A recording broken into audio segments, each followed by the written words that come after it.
Every club. Every day. The Global Sports Podcast Network. Yes, team. Welcome back to GSPN Daily Forest. I'm Mark. That's Marley. Dude, how are you?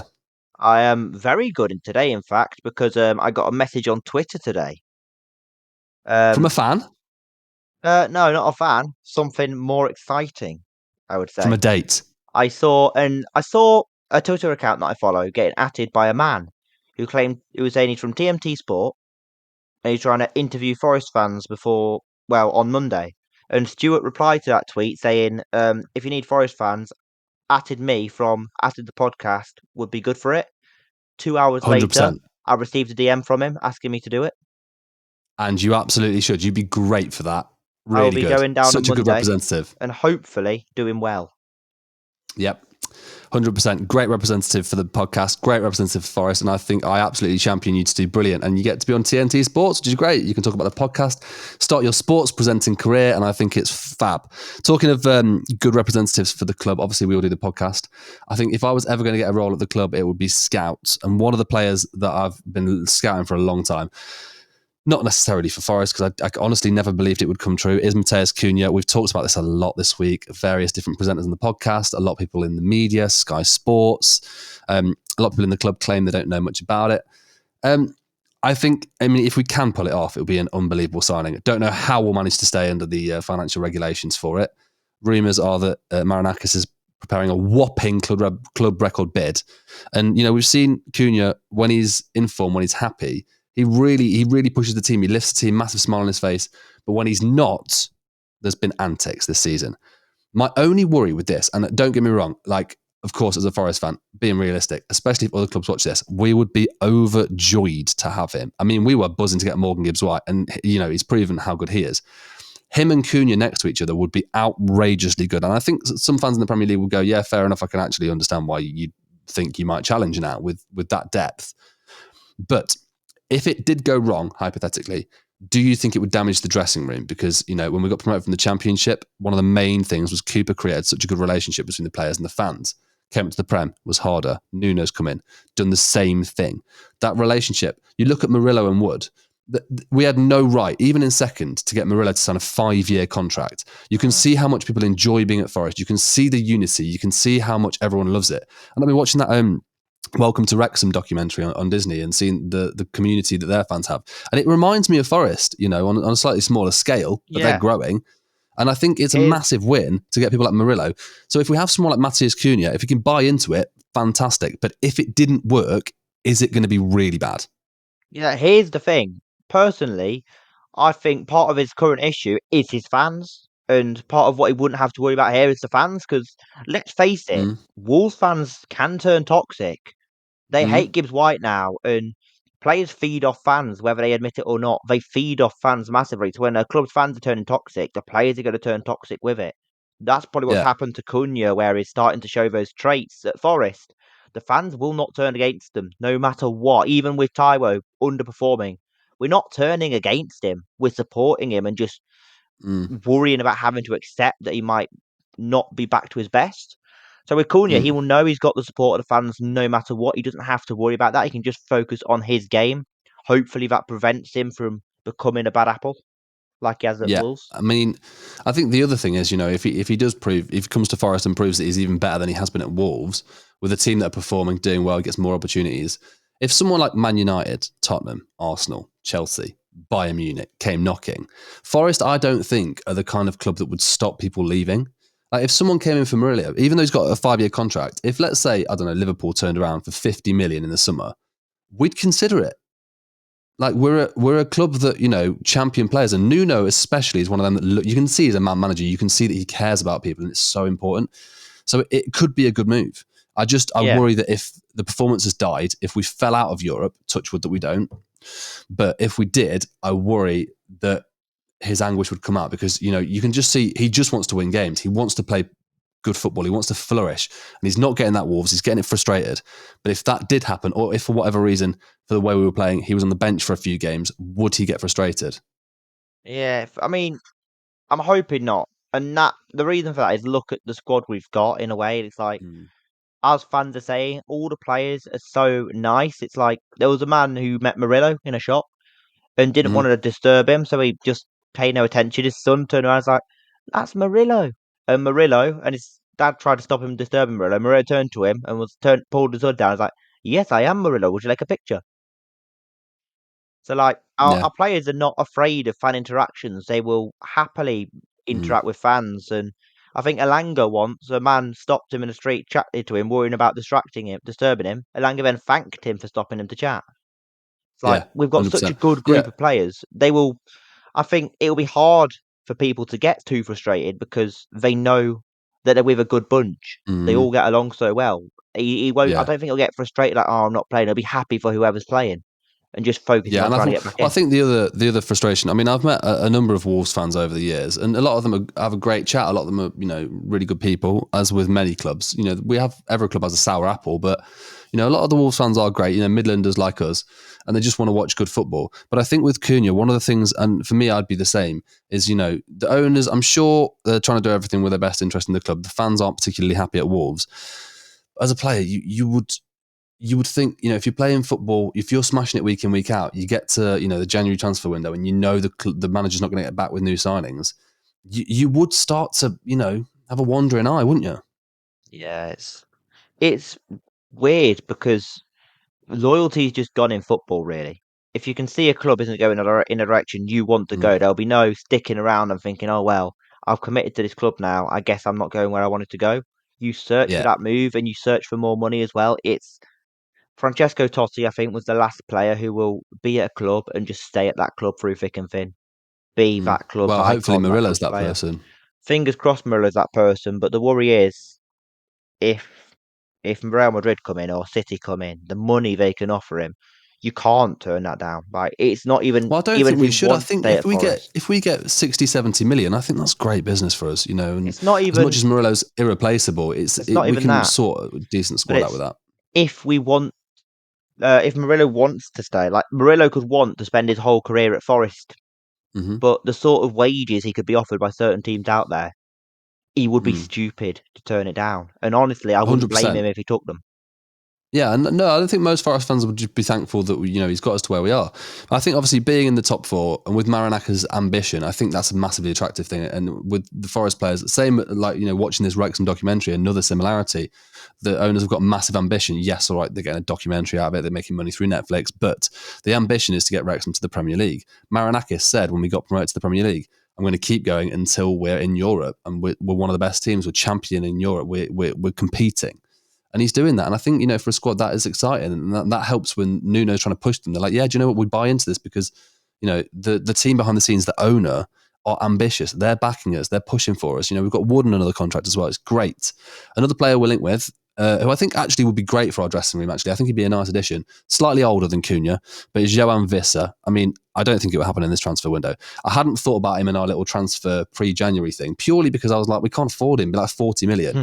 He's great attitude, seems like a really nice guy, would fit in really well, offers us something different alongside Wood up front. He's the smaller, nippier, kind of Marmouche type player. 40 million. Marmouche going to City for 50. I mean, we probably wouldn't have paid 50 for Marmouche in the end, even though we nearly got him last year. Johan Visser, we offered 22, right? And I think Brentford, on behalf of Forest, I think they wanted to open with 22 and test the waters and then go from there, is I think what the aim was. I don't think we value him at 22. No. But I'm not going to lie, I did I laugh. think it's revenge. I think it's revenge because didn't they bid 10 million for Brennan Johnson? Maybe. But Brennan was like 12 at the time, to be fair. We were like, I think Brentford bid 10 million in Brentford's defence, they bid 10 million for Brennan because they couldn't afford any more of that at the time. And we said he's worth 20 and Brentford were like, we can't afford that. Yeah. I think in summer, if we are serious about Visser, I think if we went back with 35, I think he'd be a good signing. My only worry is he'd be about 29 by then. That's a lot of money. He's a great player, but at the same time, with age comes experience. And that experience could be vital when Chris Wood will be on his Well, last yeah. legs by that point. Well, Like, if we can get 2 or 3 decent years out of him, I don't know yeah, if he's just turned 28 or if he's been 28 for a while, but if we can get 2 or 3 decent years out of him, it'd be fab because he is pacey and his work rate and his attitude is brilliant. It's exactly what we need, and he's performing, and I think he'd fit in and he'd add to that brilliant dressing room core we've got. 3rd We'll come to September. Bournemouth after the ads. The first one we've got is Zencastr, obviously the company that we're in the podcast through. And they've been brilliant, haven't they? They've been absolutely amazing. Every time we come to record a podcast, I know it's going to go smoothly. It's going to go perfectly because Zencastr just doesn't fail us. It's Yeah. so handy, so easy to use. Genuinely would recommend it to anyone who wants to get into this sort of field.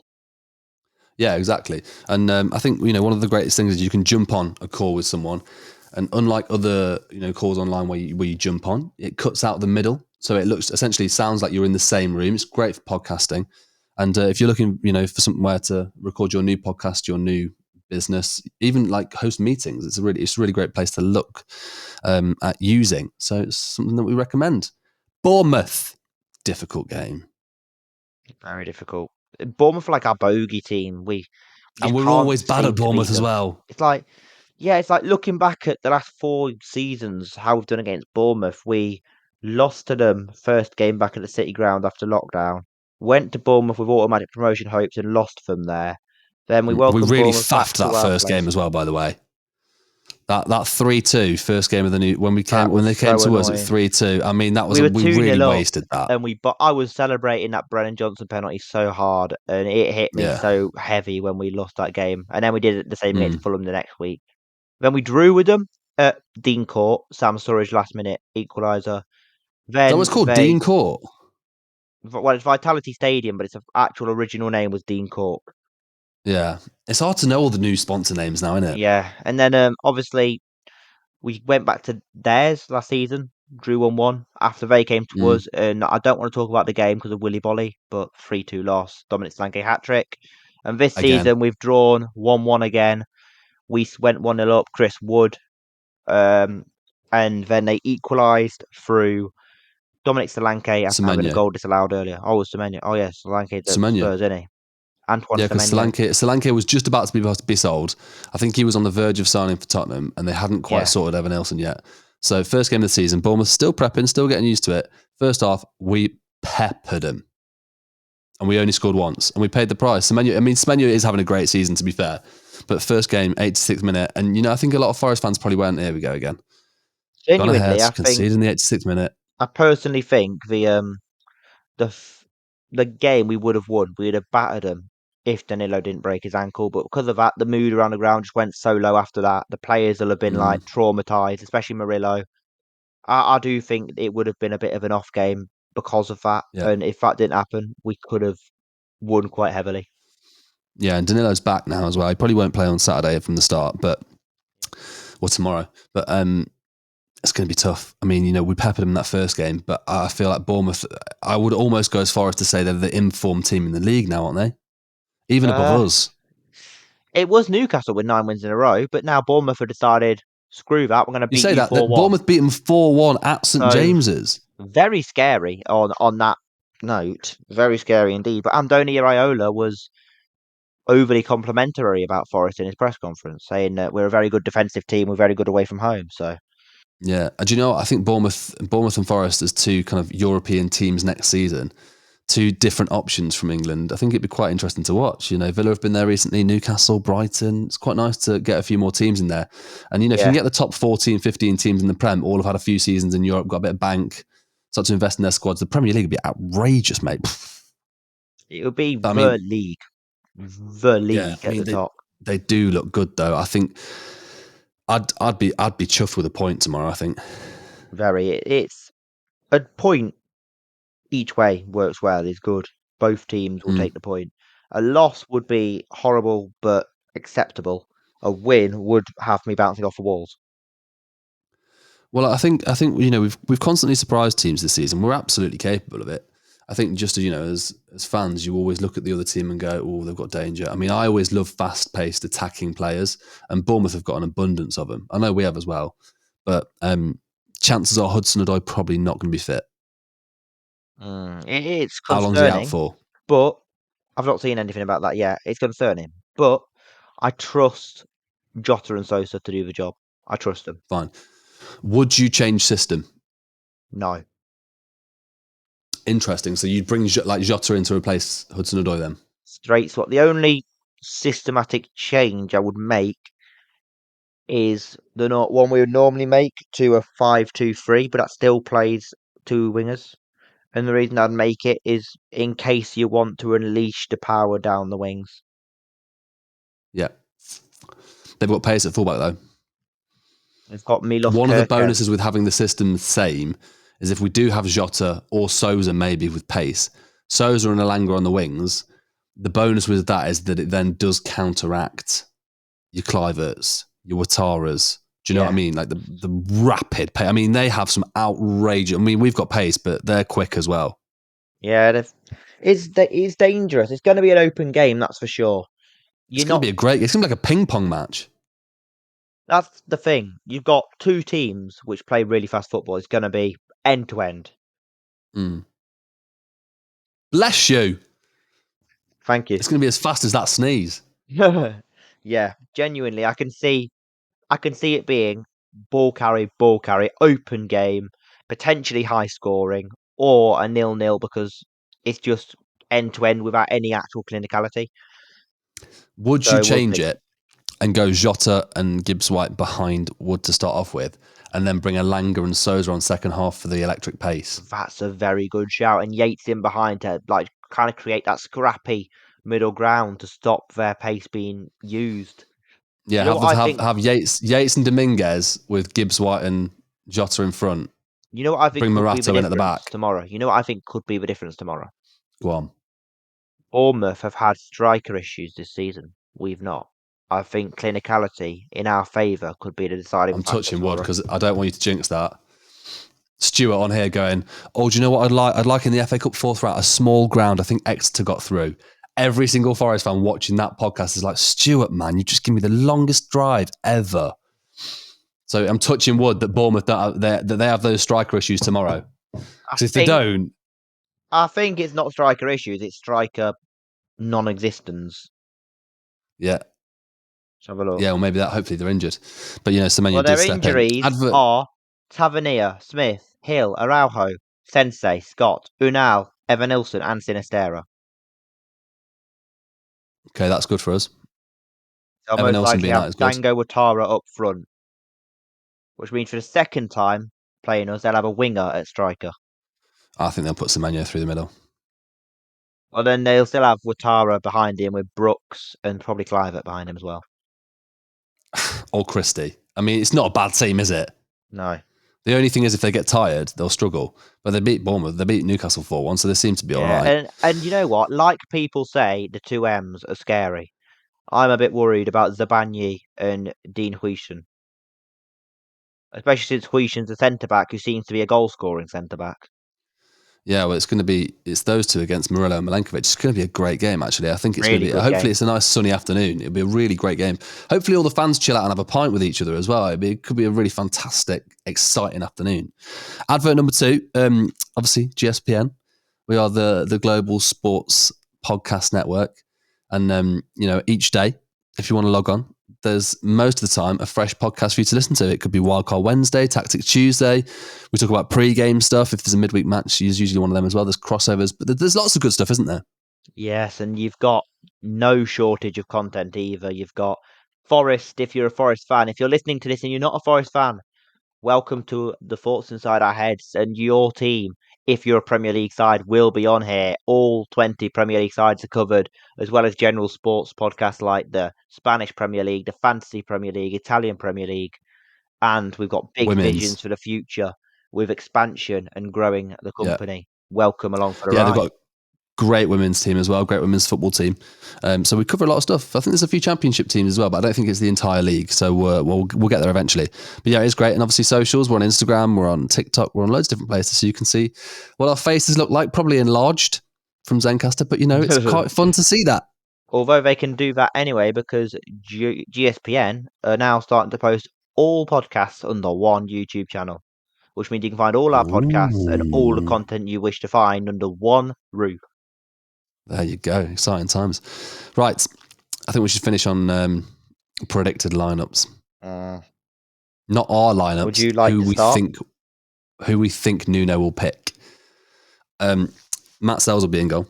Yeah. I presume. I think if Hudson-Odoi is out, I think he'll change. And I think he'll look at the Liverpool approach. I think he'll bring Morato back in, personally, for me. And I think he'll probably go Morato, Murillo, Milenkovic.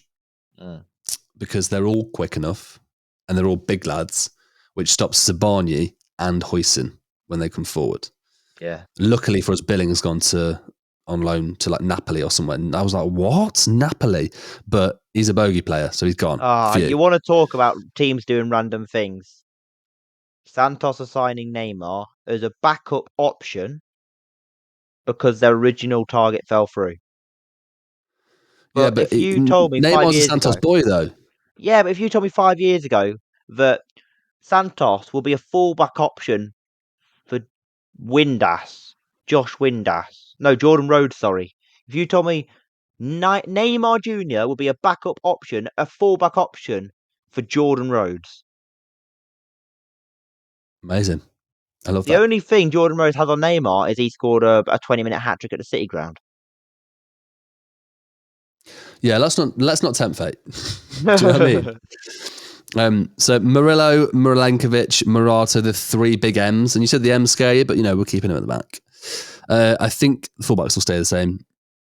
I don't see him changing the fullbacks at the moment. I think Nico and Aina seem to be playing well together.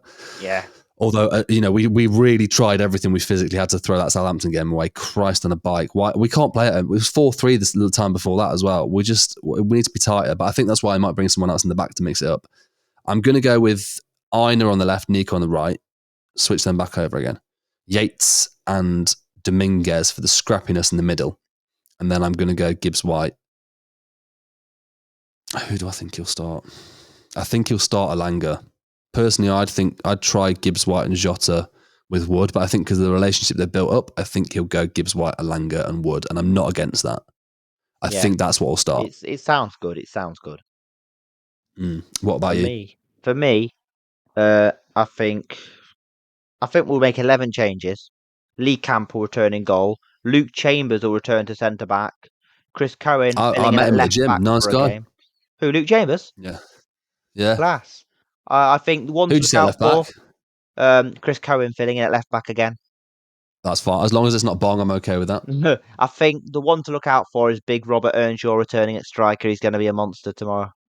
Mate, it'd still be better than what we've got now. I mean, Chris Wood's good, but Rob Earnshaw, I mean, that little somersault, Yeah, in front of the Trent end, though. loved it. Matt Sells will return in goal. I do think it'll be a 5-2-3. Matt Sells and Lee Camp in goal. It'll just be our 11 keepers. Even Aaron Bott, who's injured, will be in goal. Matt Sells, Kostel Pantilimon, Stojkovic, Jordan Smith, Lee Camp, Carl Darlow, Bryce Samba, Muric and Diallo, alongside Vlachodimos. And you know what? Let's throw Mark Crosley in as well. Are you missing out Paul Smith? Yeah, probably. Yeah, we'll go back. We'll go back to a 5-2-3. I think 5-2-3. Sells in goal. Same 2 wing backs, I think, because they've been 5-2-3. 5 behind the goal line, 3 on the goal line, 2 in front of it. Yeah, the wing backs. Let's still score. Aina and Williams have been unstoppable, completely unstoppable. So I'll put them in, and I think it'll be the 3 M's: Milenkovic, Murillo, and Morato in centre back. Midfield, I'd go with Gibbs, White, and Anderson, both undroppable, and front 3, Sosa over Jota if Callum Hudson-Odoi can't start, with Wood through the middle and Alanga down the other side. Love it. There we go. Hope you enjoyed it. Thoughts, let us know in the comments on the socials, and we'll see you very soon.